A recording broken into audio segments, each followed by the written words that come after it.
So there's three guys standing around a bar in hell. There's Adolf Hitler, there's Mussolini, and there's Osama bin Laden. And they're commiserating for the fact, they all were done in. And finally, Mussolini says to bin Laden, so what's it feel like to be dead? What's it feel like to not be the public enemy number one of the entire world? In walks George W. Bush, and he says, I'm number one now. Welcome to Progressive Soup. Welcome to Progressive Soup. My name is David Stevenson, and another lead balloon has landed. With me, we have a nice discussion about family values because we're gonna cross the political spectrum tonight from left to right, center, whatever, every direction. We're going to talk about family values, which are very important to everybody, regardless of where you are in the political spectrum. I will let everybody introduce themselves. Tell a little bit about yourself because all of you have great narratives. Daniel Lanzolata, the Mindful Chef. I have a chef service providing parties and events in people's homes, and I'm a chef educator and an environmentalist and working with GVI in Westport. I'm Gwen Camp. I am the owner of Plume Promotions, which does branding your business, water bottles, frisbees, hats, anything you would want branded to promote your business. I'm the feather in your cap. And I'm also the co-director of the Piecemeal Project with Daniel. Now that's piecemeal with a P-E-A-C-E. Yes, Piecemeal Project. Ah. Wayne. And I am Wayne Winsley, broadcaster. Been on radio in Connecticut for about 20 years as a DJ, talk show host, newscaster. Now I'm a motivational speaker, author, and my blog, Connecticut's Conservative Capitalist, is syndicated in several newspapers, Denver News Times, Connecticut Post, etc. And Toastmaster extraordinaire. Oh, thank you. I know Wayne from Toastmasters. He's just the funniest and most sincere and wonderful speaker when he gets up in front of a group. Something that I never could. You're pretty good though. Well, my gig is off the cuff, which is why this show ends up being off the cuff. But put a speech in front of me for me to learn and forget it. But that's me. Yeah. Family values. All right, Gwen, you're low on the totem pole here. Family values. Get us started. Talk about family values. What do you see as being family values? Low on Very the totem pole is actually the place of honor. You know that, right? No, I don't know that. Yes. It doesn't feel like it right now. You can get out quicker. Family values, what does it mean? Yeah. To you personally, in generic terms? I think it's really I think it's really undervalued in our culture. That's for sure. It's way undervalued. And in my own personal story, as far as that goes, is that I chose to homeschool my kids for 15 years because part of what I felt was missing about kids going to a public school was any value of family time at all. Kids are assigned so much homework and redundant activities, and then you go into their sports and everything like that. There isn't any time set aside for families in our culture. It starts when they're in preschool. In fact, it says, go to preschool. When you're a little baby, you should be with your family. So.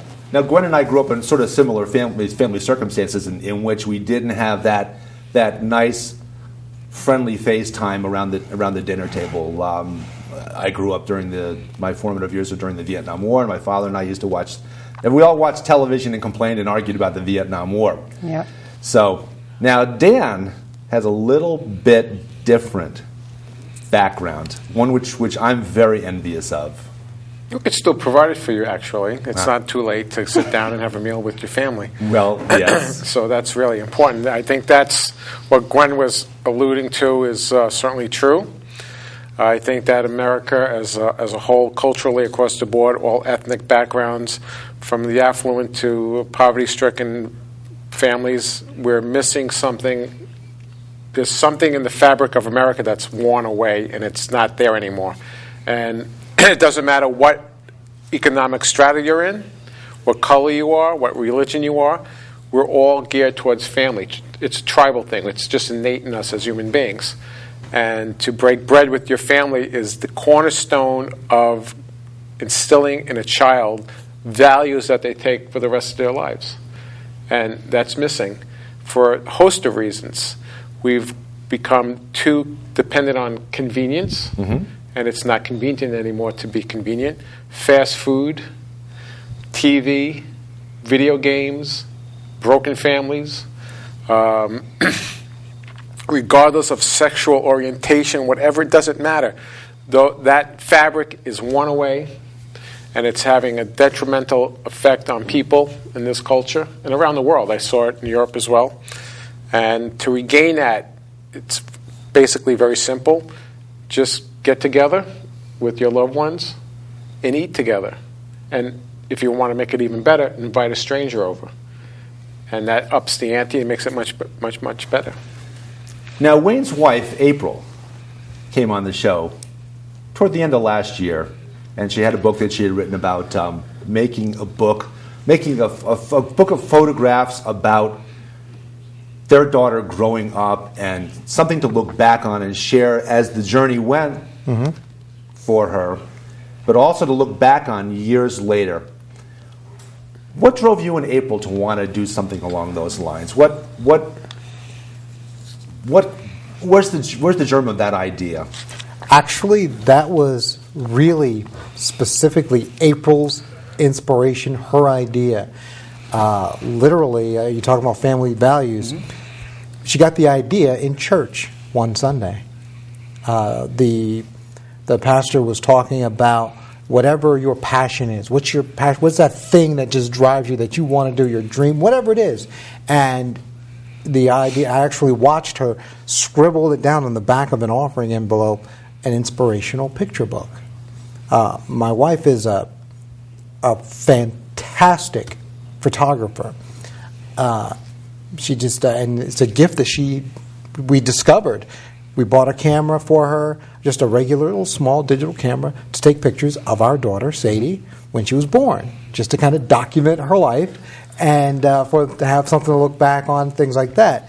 And along the way, people started looking at her pictures and going, "Hey, wow, these are really good. Hey, will you take pictures of us?" And it turned into a business. She's now a professional photographer, but the idea of a book, it's called Where Are You Going?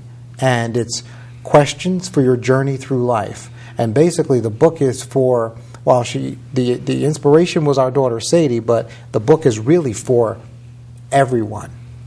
Everyone can look at it and look at the pictures and ask themselves the questions and answer them. For instance, what is your passion? Or can trust be restored? Or is it better to try and fail or not try at all? Things like that. It's all questions that she came up with and matched with her photographs. And you talk about the importance of the family. I think both of you touched on key things. And one thing that I have noticed is that the family itself has been, I won't say under attack, but certainly has been eroded over time. I mean, somewhere along the line, think about it. Certainly needs to be reinforced. It's our job to reinforce. Yeah. So somewhere along the line, it became almost okay for teenagers to have babies. It's not a big deal anymore. It used to. There was a time when if someone got pregnant and they weren't married. So don't start that. I know. I'm just saying. But there was a time when someone got pregnant and they weren't married. It was a big deal. And I'm not saying oh, it's all the woman's fault. No. But men also were held accountable. I mean, I'm not saying we should go back to shotgun weddings or anything like that. But I'm just saying that over time, yes, the family has become, devalued. Well, I think that might be because no one in the family today has the modern American family. Is there anyone who's taking the reins or the bull by the horns and saying, it's not even a man or a female thing. Somebody in that family has to be given the responsibility of having that absolute word. And it doesn't matter because in African cultures, it was a matriarchal society and the woman ran the show. In this society, it's the husband, theoretically. But the male figure in America it's petered out. It doesn't exist anymore. The male is in trouble in America, regardless of what color you are, what religion you are. And I just see men floundering around trying to figure out where they belong in a society where women have taken charge of their lives.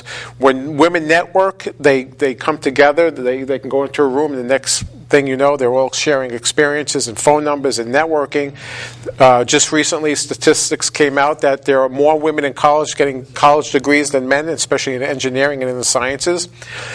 And I'm all for that. I celebrate that. I encourage it. But men in general now are just walking around in disbelief about where their roles are, how do they play a part in the family. If you're a man in society in America, and if you lose your job and you've specialized in something like Wall Street, and then all of a sudden those jobs don't exist anymore, you don't know where to put yourself any longer. So, when people hear my background and the kinds of things that I do, they say, well, isn't that a bit diverse? I say, well, you know what? With all my skills, I've always survived. I've always found a job to create for myself. And I encourage people to think that way. When the hurricane happened in Louisiana and African Americans were on the roofs with signs saying, come help me, I was in shock because I thought to myself, they didn't come help you when it was dry. They're not going to come to get you when it's flooded. What do you do to help people? How do people help themselves?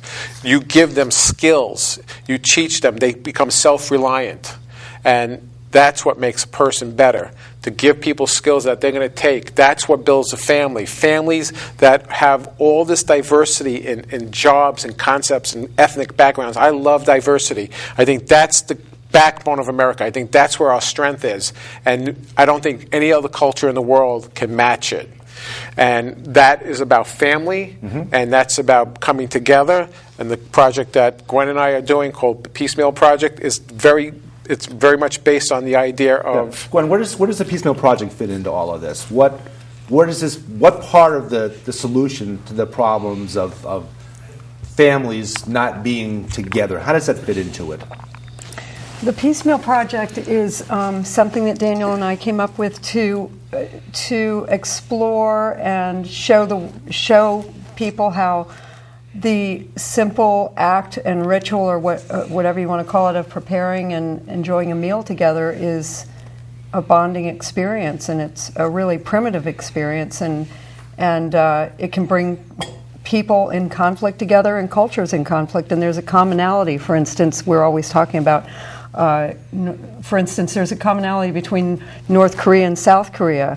There's so much common food there, but there's so many political differences and everything. But really, there's so much in common. If you could just cut through all that and bring it down to a table, to a kitchen and a table, and experience it, then we're going to fix the world by doing that. I don't know if I said it the right way, but it seems like, and I mean, I guess that's probably a little bit of the germ of the idea for progressive soup, which of course sounds like Progresso soup, not for nothing. I thought about that, yeah, it's the idea of sitting around, whether it be at the dinner table or in a coffee shop, and just sharing the things that bind us together, because there's so much that binds us together. So many things we have in common and so little that divides us.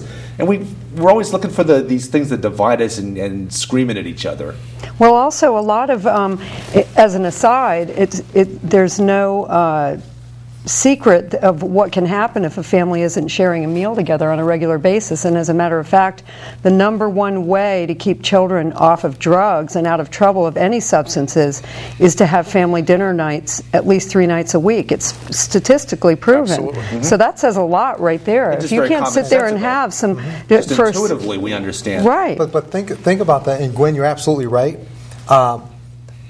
2 things. First of all, the fact that we have to say that, statistically speaking, we should have to, we should encourage families to have family dinner time at least 3 times a week. The fact that you have to say that illustrates and highlights the problem. Right. I mean, think about that. Yeah. It's a sad idea, yeah. You know, and not to sound like, oh, well, because when you say family values, a lot of people, they automatically, okay, you're talking about that again. Yeah, well, it was like, either the Christian right. It's either, yeah, exactly. It's either you're going to talk about God or right-wing politics or something, and I don't care. But the thing is, like Gwen said, the one thing that all humans do, eat. We all eat. And eating, in that way, it's almost like sex. It's hard to be mad when you're doing it. It's probably right behind. I'm serious. It might even be a fun. Have a meal with but have a meal with somebody. If you're eating it, you have to at least be civil. It doesn't taste as good when you're eating a meal and you're mad. That's for well, sure. okay, well, that's, Well, that goes to the point of cooking, because in cooking, in Chinese cooking and Asian cooking, there's a thing called energetics of food, and that's where you, as the chef or the cook, are putting that energy into the food, and if you go to a restaurant, if the guy or the woman in the back who's ever preparing the meal, if they're happy. Mm-hmm. If they're content, if they're putting love into that food. And going to Gwen's point, I see the world as family feuds. And if you go to Northern Ireland, Protestants against Catholics, family feud. We saw that. We got past that. We Irish got past that. But by the way, being Irish people can tell Irish jokes the same way that, whatever your ethnic background is, you can do a little tweaking on it. But we always used to talk about before the Irish became brethren again, which they seem to be doing pretty well at. What's the only thing that can keep an Irishman from fighting? He's too busy drinking. What's the only thing that can keep an Irishman from drinking? He's too busy fighting. Bigora. So now that I've said that, the Irish solved their problem. Well, as a black Irishman from Southern Blarney, I'm offended, lad. So you're a black Irish. We'll take it in the alley after the show. We'll settle this like man to man. Where do you think the phrase came from, lad? And they think the Irish are the lost tribe of Israel. So go figure. Everybody wants to be the lost tribe of Israel. Yeah. Good gosh. Yeah. Well, there's a family feud. Oh my gosh! Palestinians and Israelis. Yeah, right. They're all Semites. They're all Palestinians. Right. So that goes to the point of it. These are family feuds that have gone berserk. And to your point, Gwen, the food, the cuisine is very similar. I mean, there's a lot of commonality. The idea of not eating pork, and essentially both share what we refer to as kosher ideals in terms of preparation of food and things like that. There's a lot of commonality there. And why couldn't they build on that and sit down and spend some time together and music, food and music, both. Music very similar. It's so primitive. It's so deeply ingrained into us. It's certainly it has to be a really key element to bringing our cultures and conflicted people together. It has to be. We have to make a choice now as human beings to deal with our reality in a much more intelligent way, because we can't go on the way we're doing, and that's across the board with fossil fuels, how we power things, how we go about doing business. The old models, the fossil fuel model is obsolete. It's over. We really have to become smart, otherwise we're going to just wither away. And we could see that now with what's happened in Japan in Fukushima and the fallout from that. And we're not even getting, there's sort of a blackout of news on that. So we're seeing lots of changes, because now in the food movement, the organic movement, sustainability movement sort of is rendered obsolete when you have, iodine 131 on your food, isotopes hanging out on your food. It doesn't matter if it's organic, conventional, sustainably grown, naturally grown. All that is kind of put to the side because, or GMO. I'll eat GMO. Give me GMO because it's genetically modified organisms. Okay. So I'll take that over radioactive food any day, even if they tell me the half-life is this and that and it can be washed off. I don't buy that. I do not want to eat radioactive spinach. I'll eat genetically modified spinach any day. If that's the family dinner we're going to have, I'll take that. So all of these things have changed since Fukushima. And that goes to the point of eating food, having dinner, having family life, and teaching children from the get-go what values are, and to instill in them to cook, to take care of yourself. Because if you don't take care of yourself from the moment that you essentially conceived by your mom eating good, nutritious food, you're going to get sick. It's just, there's no way of separating it. It's just innate in us as human beings to have that. It's our rights as human beings. And there are people out there that are trying to make that not happen.